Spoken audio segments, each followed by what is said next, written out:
Day number 8. So I woke up this morning feeling a little anxious, mostly about my daughter's schooling. But I started,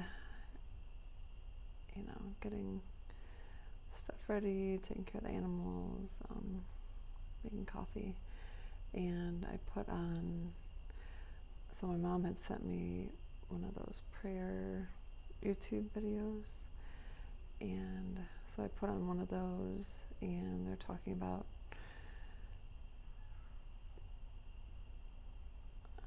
were they talking about surrender? Yeah, the thing that popped out was surrender. And my first thought was, how am I supposed to surrender when I have so much to figure out and so much to think about? And I guess that's the point. But it's just difficult, to say the least.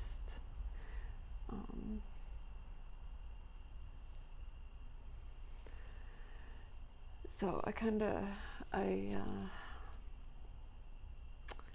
guess I wrestled with that today, or I stewed with that today. And so I was just waiting to see what came to me. And as a metaphor, so when you sleep, you have to surrender. And I mean, I guess what's the alternative? If you don't surrender when you sleep, you just don't get what you need from your sleep. You don't let your body do what it needs to do while you're sleeping. So you have to surrender. So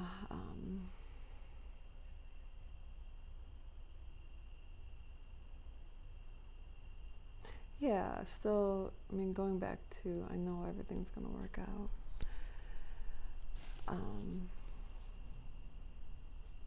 But still, surrender is your first move. Like, you have to decide to surrender. Like, I have to decide to surrender. So surrender, also what came, like you're handing something over. You're handing your anxiety, you're handing, I guess, your worries about it. You're handing it over. You're praying about it. You're making room for God to work. You're making room for more things to come into your life. So yeah, for your first move. So your first move needs to be, or is a possibility, is for you to surrender. You make room. You hand it over, and it allows possibilities to emerge. So when you surrender, or when the amount, the capacity that I surrender, just talking about today, I felt peaceful. The anxiety went away. Not saying that anything is figured out. I did meet with a couple moms today about different schooling options. But yeah, I'm still open.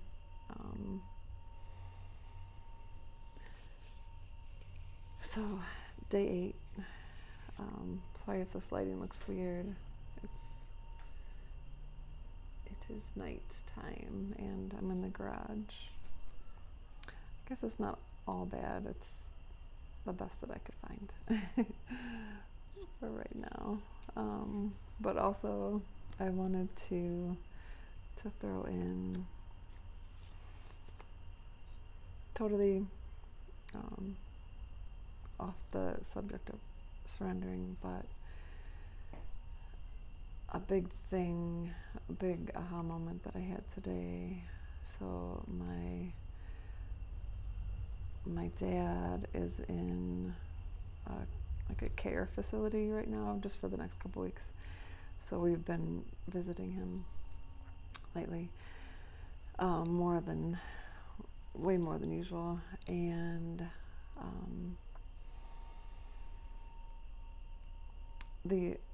what is really dawning on me, the importance of having a hobby that you can do. Let's say if you're in the hospital, if you can't leave the place, if you're just pretty much within a room and you have a table, you have a bit of space, you have a table. So I don't know, I'm gonna get my dad some documentaries he can watch, or different, I'm just gonna guess at what movies he would want. I asked him, but he didn't really tell me. I couldn't really remember, I guess. So I'm gonna pick some movies, some comedies for him, and then some different documentaries. But I just think if he had some kind of hobby that he could do, I guess for me it would be like junk journaling, art journaling, even crocheting, something like knitting. I don't know, even stickering, I was thinking. Just something that you would do with your hands, that you can do with your hands, but a smaller space. So just something to think about for, not sure who's watching this, but something to think about for when you get older. Not saying you're going to be in a care facility or anything like that, but definitely curate some hobbies.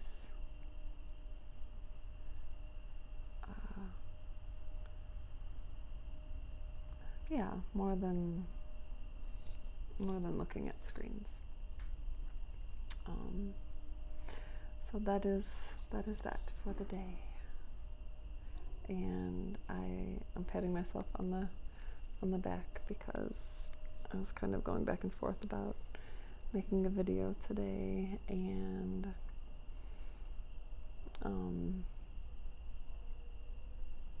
even I think part of the problem is even me debating, going back and forth. I know I said that